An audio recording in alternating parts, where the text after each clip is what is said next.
Halo sahabat Cek Fakta, selamat datang kembali di channel yang selalu menghadirkan fakta, analisis, dan insight mendalam seputar sepak bola, khususnya Timnas Indonesia. Pada kesempatan kali ini, kita akan membahas laga krusial yang akan menjadi sorotan seluruh penggemar Garuda, yakni pertandingan Timnas Indonesia vs Irak dalam babak kualifikasi Piala Dunia ke-2026. Kabar terbaru menyebutkan bahwa Verdong dan Romney siap menjadi starter, menambah optimisme para penggemar. Namun, pertandingan ini bukan sekadar soal siapa bermain, tetapi tentang strategi, taktik, dan kesiapan tim menghadapi laga hidup mati. Banyak yang bertanya-tanya, bagaimana perbandingan kekuatan Timnas Garuda dan Irak, dan strategi apa yang bisa membawa Indonesia meraih kemenangan penting? Semua pertanyaan ini akan kita kupas tuntas dalam analisis lengkap di video ini. Pastikan kalian menyimak sampai akhir karena insight yang akan dibahas sangat penting untuk masa depan sepak bola Indonesia. Pertandingan Indonesia vs Irak memiliki makna yang sangat strategis. Laga ini disebut sebagai hidup mati karena hasilnya akan sangat menentukan peluang Timnas Indonesia dalam kualifikasi Piala Dunia ke-2026. Irak dikenal sebagai tim dengan pengalaman dan disiplin tinggi, kemampuan fisik yang tangguh, serta penguasaan taktik yang matang. Mereka mampu mengontrol ritme permainan, memanfaatkan ruang, dan mengeksekusi peluang dengan efisien. Di sisi lain, Timnas Garuda di bawah arahan Patrick Kluivert sedang membangun tim yang lebih kompetitif, memaksimalkan potensi pemain, dan menyiapkan strategi yang matang untuk menghadapi lawan tangguh. Salah satu aspek kunci yang harus diperhatikan adalah analisis kekuatan dan kelemahan masing-masing tim. Timnas Indonesia memiliki beberapa pemain berbakat, termasuk Verdong dan Romney yang siap menjadi starter. Verdong dikenal sebagai pemain dengan kemampuan bertahan yang solid, visi permainan yang baik, dan mampu memimpin lini belakang. Romney, di sisi lain, memiliki kecepatan, kemampuan dribble, dan naluri mencetak gol yang tajam, menjadikannya ancaman nyata bagi pertahanan lawan. Kombinasi keduanya dapat menjadi kunci dalam membangun keseimbangan antara pertahanan dan serangan. Irak memiliki beberapa pemain berpengalaman yang mampu membaca permainan dengan baik dan mengeksekusi peluang dengan cepat. Lini tengah mereka solid, mampu mengatur tempo dan memberikan dukungan bagi lini depan. Pertahanan Irak juga rapat, disiplin, dan sulit ditembus. Oleh karena itu, strategi Indonesia harus mampu memanfaatkan kelemahan lawan, mengoptimalkan ruang, dan memaksimalkan peluang. Formasi menjadi faktor penting dalam pertandingan ini. Berdasarkan kondisi pemain saat ini, formasi 4-3-3 atau 4-2-3-1 tampaknya menjadi pilihan paling ideal. Formasi 4-3-3 memungkinkan Indonesia memiliki keseimbangan antara menyerang dan bertahan, dengan sayap cepat yang bisa mengeksploitasi sisi pertahanan Irak. Formasi 4-2-3-1 memungkinkan dua gelandang bertahan menjaga keseimbangan, satu gelandang serang berperan sebagai playmaker, dan striker utama fokus mengeksekusi peluang. Penempatan Verdong dan Romney sesuai kelebihan mereka sangat krusial. Verdong, sebagai bek tengah atau gelandang bertahan, harus menjaga lini belakang tetap rapat, membaca permainan lawan, dan melakukan intercept tepat waktu. Romney sebagai penyerang sayap atau striker harus ditempatkan di posisi yang memungkinkan dia mengeksploitasi ruang dan mencetak gol.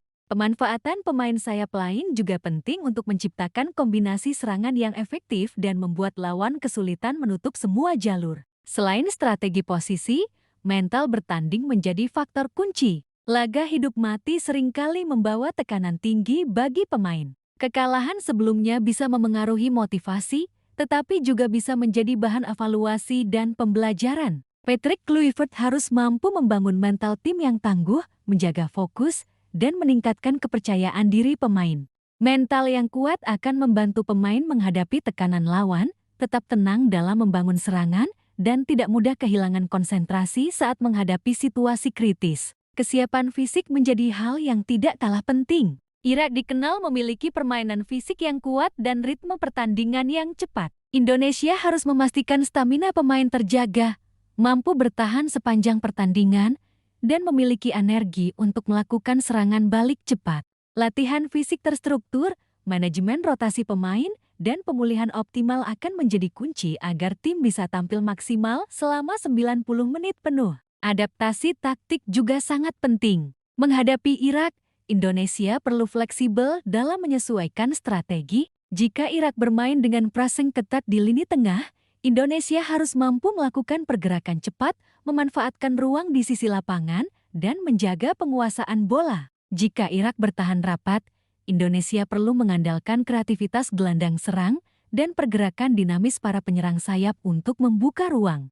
Adaptasi semacam ini menjadi syarat penting dalam sepak bola modern. Salah satu strategi yang efektif adalah serangan balik cepat. Melawan tim yang lebih berpengalaman, serangan balik terorganisir bisa menjadi senjata empuh. Pemain sayap dan gelandang harus siap memanfaatkan setiap kesempatan untuk mengubah pertahanan menjadi serangan dengan cepat. Kecepatan, kesadaran posisi, dan akurasi umpan menjadi faktor penting agar serangan balik efektif. Koordinasi antar lini menjadi faktor penentu. Formasi yang baik tidak akan efektif jika pemain tidak memahami peran masing-masing atau tidak memiliki komunikasi yang baik. Latihan intensif fokus pada pergerakan tanpa bola, komunikasi antar pemain, dan pola serangan bersama menjadi kunci efektivitas strategi. Dalam konteks Indonesia, membangun chemistry antar pemain menjadi tantangan karena sebagian besar pemain baru sering jarang bermain bersama di level internasional. Selain itu, analisis lawan melalui data dan teknologi menjadi senjata tambahan. Video analisis pertandingan sebelumnya, statistik tembakan, penguasaan bola, hingga tracking pergerakan pemain dapat membantu pelatih membuat keputusan lebih tepat. Dengan data yang akurat, tim bisa menemukan titik lemah lawan dan memanfaatkan peluang secara maksimal. Kepemimpinan di lapangan juga menjadi hal yang sangat penting. Kapten dan pemain senior memiliki peran untuk menjaga disiplin, memberi arahan, dan memotivasi tim saat menghadapi tekanan. Kepemimpinan yang kuat akan membantu tim tetap kompak, disiplin, dan percaya diri, terutama saat menghadapi tim berpengalaman seperti Irak. Atmosfer stadion dan dukungan supporter juga tak kalah penting. Bermain di kandang dengan supporter yang mendukung akan meningkatkan motivasi pemain, memberi energi positif, dan membuat tim lebih percaya diri. Sebaliknya, kritik konstruktif dari media dan masyarakat bisa menjadi bahan evaluasi untuk memperbaiki performa tim. Selain itu, pemanfaatan peluang set piece seperti tendangan sudut, tendangan bebas, dan bola mati harus dimaksimalkan. Dalam pertandingan ketat, gol dari bola mati sering menjadi penentu kemenangan.